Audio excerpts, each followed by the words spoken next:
இயேசு பிறந்த இந்நாள் உலகில் வெளிச்சம் உதித்த நன்னாள்.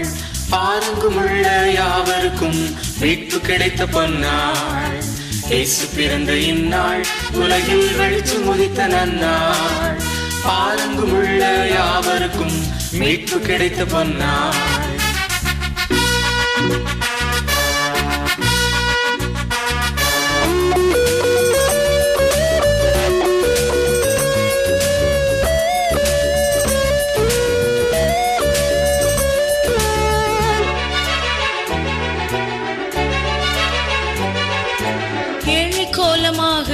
மாட்டுத் தொழுவில் வந்துதித்தார். வழியும் சத்தியமும் ஜீவனும் நானே என்று கூறினாரே. ஏழை கோலமாக மாட்டுத் தொழுவில் வந்துதித்தார். வழியும் சத்தியமும் ஜீவனும் நானே என்று கூறினாரே.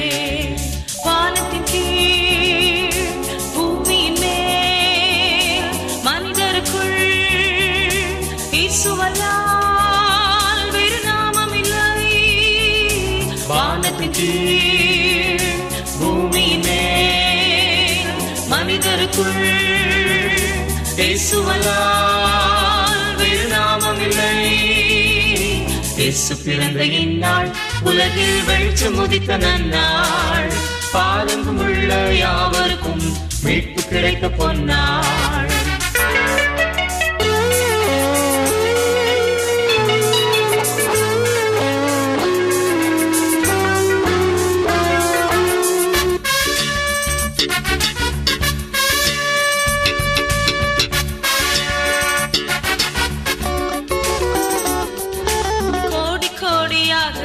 இன்னும் இயேசுவை காணவில்லை. தூங்கும் விசுவாசியே உன் பொறுப்பினை உணர்ந்திடுவாய். கோடி கோடியாக இன்னும் இயேசுவை காணவில்லை. தூங்கும் விசுவாசியே உன் பொறுப்பினை உணர்ந்திடுவாய். கிறிஸ்தவனே நீ உணர்ந்திடுவாய், விழித்திடுவாய், எழுந்திடுவாய். இதுவே தருணம். கிறிஸ்தவனே நீ உணர்ந்திடுவாய், விழித்திடுவாய், எழுந்திடுவாய். இதுவே தருணம். இயேசு பிறந்த இந்நாள் உலகில் வெளிச்சம் உதித்த நன்னாள். பாருங்குமுள்ள யாவருக்கும் மீட்பு கிடைத்த பொன்னாள். இயேசு பிறந்த இந்நாள் உலகில் வெளிச்சம் உதித்த நன்னாள். பாருங்குமுள்ள யாவருக்கும் மீட்பு கிடைத்த பொன்னாள். நவம்பர் மாதம் இயேசுவின் மகிமை பத்திரிகையின் மூலமாக வெளிவந்த சாட்சிகள். நிர்மலா, மலைக்கோவிலூர், கரூர். மகள் எனக்கு போன் செய்து அம்மா வயிற்று வலி விடவே மாட்டேன் என்கிறது என்று கண்ணீரோடு கூறினாள். உடனே நான் முழங்கால் படியிட்டேன். கண்ணீரோடு மகளுக்காக இயேசுவை நோக்கி ஜெபித்தேன். அந்த நேரமே என் மகளை அதுவரை துன்புறுத்தி வந்த வயிற்று வலியும் குணமாகிவிட்டது. ஏசப்பாவுக்கு கோடான கொடி ஸ்தோத்திரங்கள். லூர்து சித்ரா, ராஜபாளையம், விருதுநகர் டிஸ்ட்ரிக்ட். உடல்நிலை மிகவும் மோசமாகி படுத்த படுக்கையாய் இருந்தேன். கழுத்தில் உள்ள எலும்பு தேய்ந்து விட்டது என்று கூறி டாக்டர்கள் சிகிச்சை அளித்தார்கள். பலர் சிகிச்சை செய்தும் எனக்கு சுகமாகவில்லை. என்னால் உட்கார முடியவில்லை, எழுந்து நடக்க முடியவில்லை. இனி என் வாழ்க்கை அவ்வளவுதான் என்று அழுதேன். எனக்கு வந்த இயேசுவின் மகிமை பத்திரிகையில் உள்ள சாட்சிகளை தினமும் படித்து, இயேசுவே என்னை சுகமாக்கும், நானும் உமக்கு ஒரு சாட்சியாக மாற என்னை குணமாக்கும் என்று ஜெபித்து வந்தேன். இயேசு எங்கள் மேல் மனம் உருகி எனக்கு அற்புதம் தந்தார்.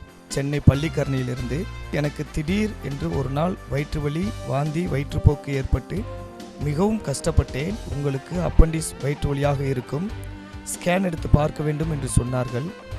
நான் நம்பிக்கையோடு கர்த்தராகிய இயேசு கிறிஸ்துவை நோக்கி கூப்பிட்டேன். இயேசு எனக்கு இறங்கி என்னை துன்புறுத்திய வயிற்று வலியை அற்புதமாக குணமாக்கிவிட்டார். நன்றி நேர்ந்த உள்ளத்தோடு என்றும் கர்த்தரை துதிப்பேன். தேவனாகிய கர்த்தாவே, எங்கள் அன்பு தகப்பனே, இந்த அருமையான வேலைக்காக உம்மை ஸ்தோத்தரிக்கிறேன்.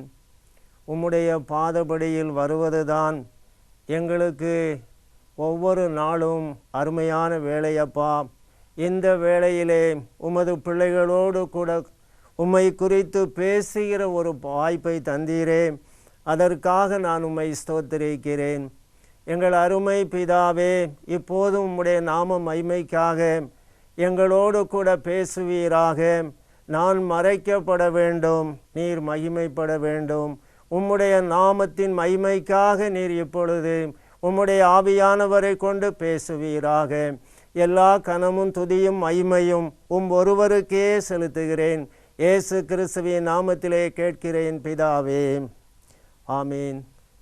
பிரியமானவர்களே, இந்த உலகத்திலே எத்தனையோ மனிதர்கள் பிறக்கிறார்கள், எத்தனையோ தலைவர்கள் தோன்றுகிறார்கள்.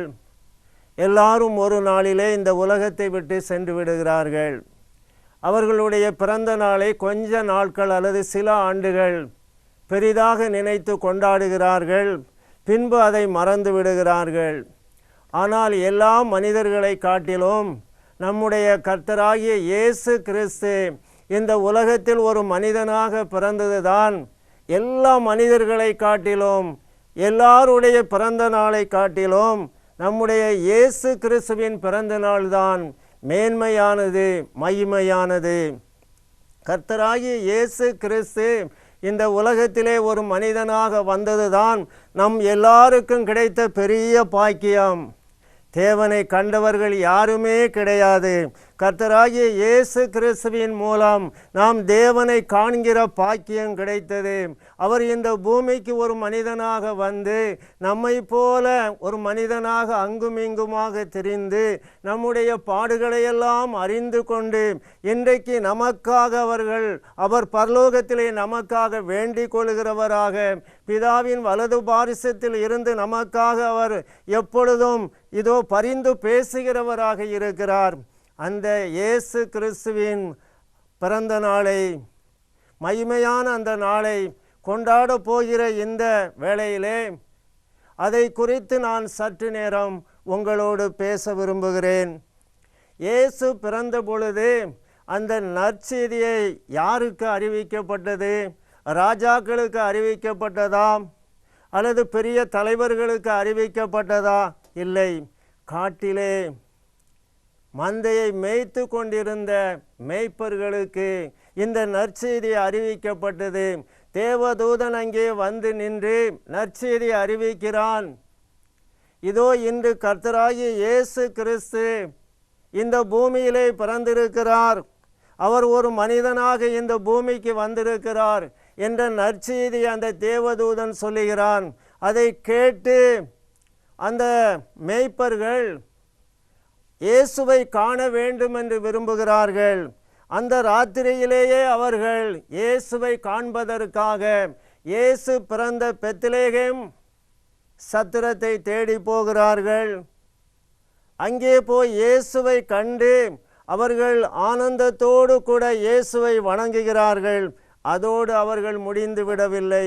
இங்கேதான் நற்செய்தி தொடங்குகிறது. இயேசுவை நாம் அறிந்து கொண்டால் மட்டும் போதாது, இயேசுவை நாம் கண்டு கொண்டால் மட்டும் போதாது, இயேசுவை நாம் அறிவிக்க வேண்டும். அந்த மேய்ப்பர்கள் இயேசுவை பற்றி கேள்விப்பட்டார்கள். தேவனுடைய குமாரன் இந்த பூமியிலே பிறந்திருக்கிறார் என்ற நற்செய்தியை பெற்றுக்கொண்டார்கள். அதோடு கூட அவர்கள் அமர்ந்திருக்கவில்லை, இயேசுவை போய் பார்த்தார்கள். பார்த்ததோடு அவர்கள் நின்றுவிடவில்லை. இயேசுவை அறிவிப்பதற்காக, இயேசுவை பிரசங்கிக்கிறதற்காக அவர்கள் புறப்பட்டு சென்றார்கள். வேதத்திலே நாம் வாசிக்கும் போது லூக்கா 2ஆம் அதிகாரத்திலே சொல்லப்பட்டிருக்கிறது, செய்தி கொடுத்த தேவ தூதர்கள் அவர்களை விட்டு பரலோகத்திற்கு போன பின்பு மேய்ப்பர்கள் ஒருவரை ஒருவர் நோக்கி, நாம் பெத்லகேம் ஊருக்கு போய் நடந்ததாக கர்த்தரால் நமக்கு அறிவிக்கப்பட்ட இந்த காரியத்தை பார்ப்போம் வாருங்கள் என்று சொல்லி தீவிரமாய் வந்து மரியாளையும் யோசேப்பையும் முன்னணியிலே கிடத்தி இருக்கிற பிள்ளையையும் கண்டார்கள். கண்டு அந்த பிள்ளையை குறித்து தங்களுக்கு சொல்லப்பட்ட சங்கதியை பிரசித்தம் பண்ணினார்கள். இயேசுவை கண்டார்கள், இயேசு பிறந்தார் என்ற நற்செய்தியை அதன் பின்பு அவர்கள் பல இடங்களுக்கு சென்று பிரசித்தம் பண்ணினார்கள், அறிவித்தார்கள். ஆம், இயேசு கிறிஸ்து பிறந்தார் என்ற நற்செய்தி, அந்த செய்தியை நாம் கேட்டதோடு நின்றுவிடக்கூடாது, அந்த செய்தியை நாம் அறிவிக்க வேண்டும் என்று இந்த மேய்ப்பர்கள் மூலம் நாம் அறிந்து கொள்ளலாம். பிரியமானவர்களே, அப்போஸ்தலனாகிய பவுல் இயேசுவுக்கு எதிராக செயல்பட்டார். சவுலாக இருக்கும்போது இயேசுவுக்கு எதிரானவராக, இயேசுவின் பிள்ளைகளுக்கு எதிரானவராக பல காரியங்களை செய்யும் பொழுது ஒரு நாளிலே அவரை இயேசு சந்திக்கிறார். இயேசுவை சந்திக்கும் பொழுது ஒரு இடத்திலே அவர் வந்து இயேசுவினுடைய மகிமையை காணும்போது இயேசு அவரோடு பேசுகிறார்.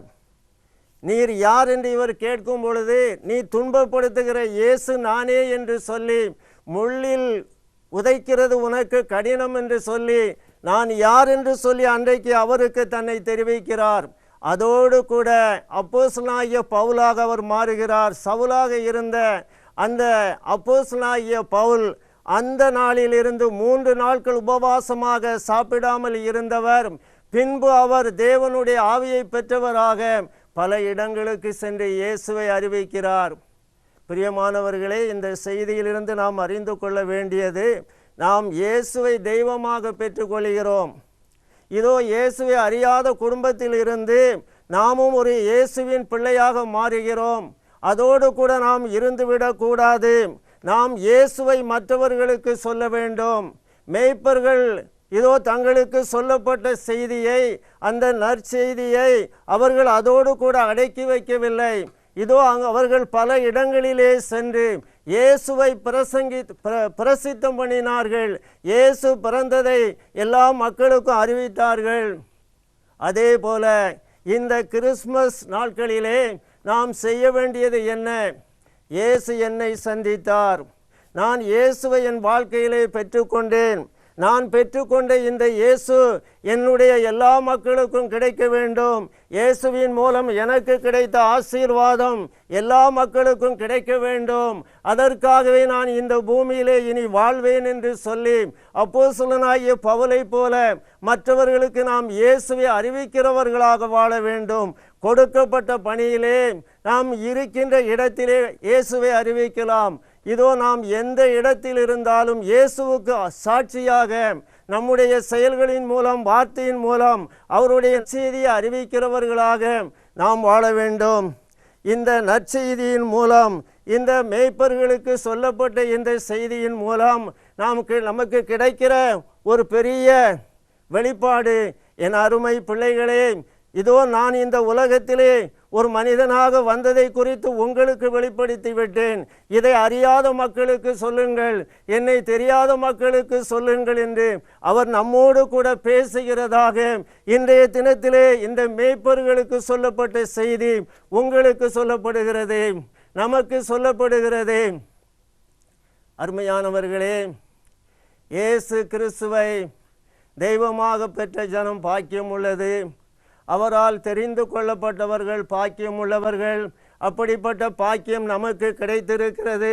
நம்முடைய நாட்டிலே இன்றைக்கு எத்தனையோ மக்கள், நம்மை சுற்றி உள்ள மக்களும் சரி, பல இடங்களிலே பறந்து விரிந்து கிடக்கிற நம் நாட்டிலே வாழ்கிற மக்களும் சரி, இன்னும் அநேகமாயிரம் மக்கள், அநேகம் கோடி மக்கள் இயேசுவை இன்னும் அறியாதவர்களாக இருக்கிறார்கள். இந்த நற்செய்தி நாளிலே நாம் தெரிந்து கொள்ள வேண்டிய ஒரு பெரிய காரியம், இந்நாள் நற்செய்தி அறிவிக்கும் நாள்.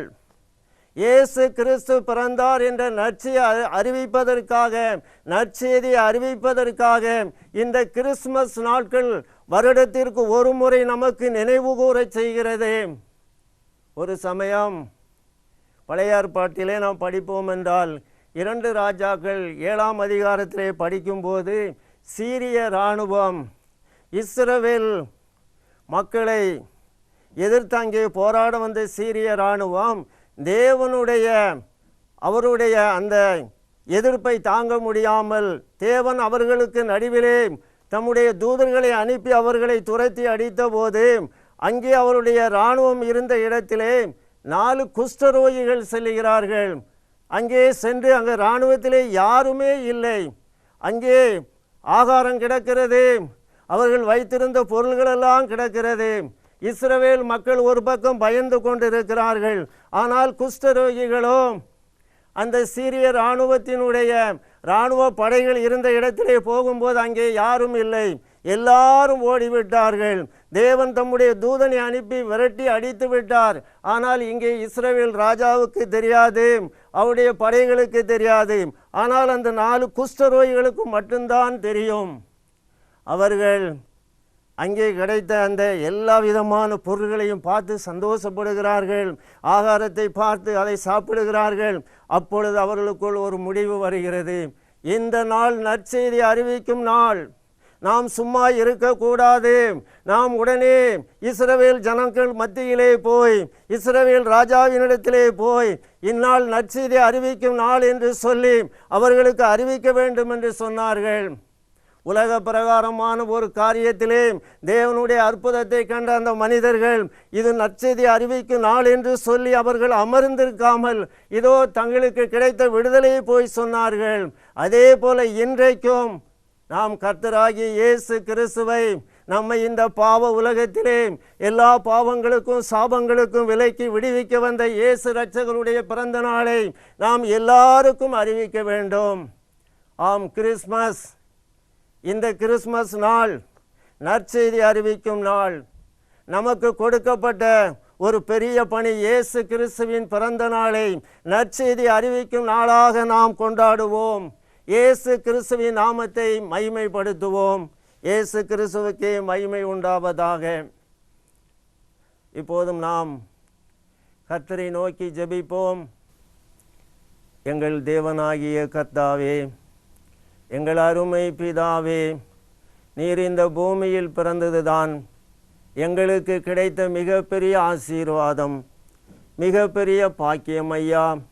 நீர் மட்டும் இந்த பூமிக்கு வராதிருந்தால் நாங்கள் எங்கள் பாவங்களிலே அழிந்து போயிருப்போம். நாங்கள் எங்கள் துக்கத்தினாலே இல்லாமல் போயிருப்போம். நீர் வந்து எங்களை பாவத்திலிருந்தோம், சாபத்திலிருந்தோம், இந்த உலக பாடுகளிலிருந்தும் மீட்டு கொள்கிற பாக்கியம் கிடைத்ததுதான் இன்றைக்கு எங்கள் வாழ்க்கையிலே, மனிதனுடைய வாழ்க்கையிலே கிடைத்த மகா பெரிய பாக்கியம். யார் உம்மை தெய்வமாக ஏற்றுக்கொள்ளவில்லையோ அவர்கள் உம்மை இரட்சகராக ஏற்றுக்கொள்கிற பாக்கியத்தை கொடுப்பீராக. தகப்பனே, ஒருவேளை இந்த செய்தியை கேட்டு கொண்டிருக்கிறவர்களில் இயேசு யார் என்று அறியாமல் இருக்கலாம், உம்மை ஏற்றுக்கொள்ளாத பிள்ளைகளாக இருக்கலாம். அவர்கள் இன்றைக்கு உம்முடைய பாதபடியில் வந்து உம்மை தங்கள் இரட்சகராக பெற்றுக்கொள்வார்களாக. அதன் மூலம் அவருடைய வாழ்க்கையிலே ஒரு பெரிய ஆசீர்வாதத்தை பெற்று உம்முடைய நாமத்தை குறித்து மேன்மை பாராட்டுவார்களாக. அப்படிப்பட்ட மக்களுக்கு இந்த பாக்கியத்தை இந்த கிறிஸ்துமஸ் நற்செய்தி அறிவிக்கும் நாட்களிலே நீர் அருளி செய்வீராக. தொடர்ந்து உமது நாம மகிமைக்காக உம்முடைய நற்செய்தியானது எல்லா ஜனங்களின் மத்தியிலும் எப்பொழுதும் சொல்லப்படுவதாக. எல்லாவற்றையும் உம்முடைய மகிமைக்கென்றே செய்யும். இயேசு கிறிஸ்துவின் நாமத்திலே கேட்கிறோம் பிதாவே, ஆமீன்.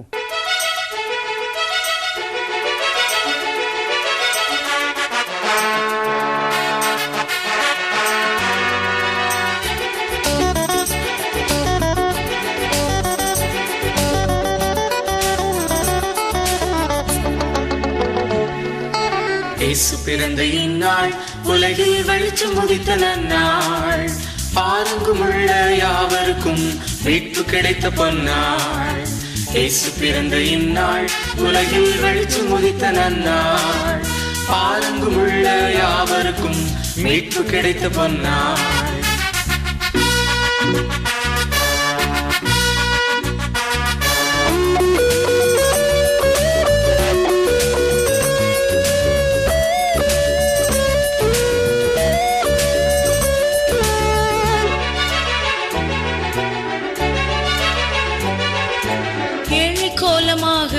மாட்டுத் தொழுவில் வந்துதித்தார், வழியும் சத்தியமும் ஜீவனும் நானே என்று கூறினாரே.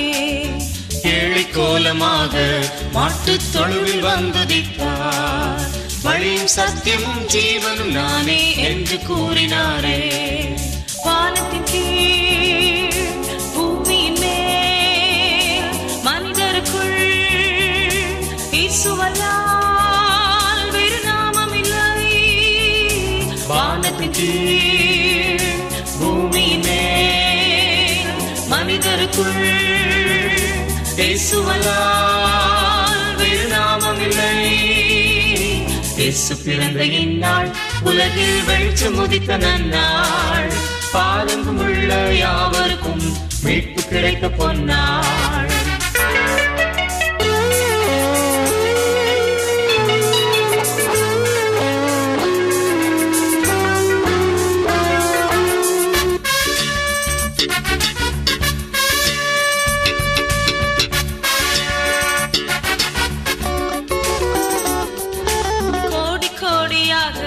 இன்னும் இயேசுவை காணவில்லை. தூங்கும் விசுவாசியே உன் பொறுப்பினை உணர்ந்திடுவாய். கோடி கோடியாக இன்னும் இயேசுவை காணவில்லை. தூங்கும் விசுவாசியே உன் பொறுப்பினை உணர்ந்திடுவாய். கிறிஸ்தவனே நீ உணர்ந்திடுவாய், விழித்திடுவாய், எழுந்திடுவாய். இதுவே தருணம். கிறிஸ்தவனே நீ உணர்ந்திடுவாய், விழித்திடுவாய், எழுந்திடுவாய். இதுவே தருணம். இயேசு பிறந்த இந்நாள் உலகில் வெளிச்சம் உதித்த நன்னாள். பாரெங்கும் உள்ள யாவருக்கும் மீட்பு கிடைத்த பொன்னாள். இயேசு பிறந்த இந்நாள் உலகில் வெளிச்சம் உதித்த நன்னாள். பாரெங்கும் உள்ள யாவருக்கும் மீட்பு கிடைத்த பொன்னாள். இயேசுவின் மகிமை மாதாந்திர பத்திரிகை உங்களுக்கும் வேண்டுமா? மேலும் உங்களுக்காக ஜெபிக்க நீங்கள் தொடர்பு கொள்ள வேண்டிய எங்கள் முகவரி: சகோதரர் ஆர். அம்ப்ரோஸ், இயேசுவின் மகிமை, 14/2, திருச்செந்தூர் ரோடு, பாளையம் கோட்டை, திருநெல்வேலி 2. தொலைபேசி எண் 9944410901 மற்றும் 9787502027.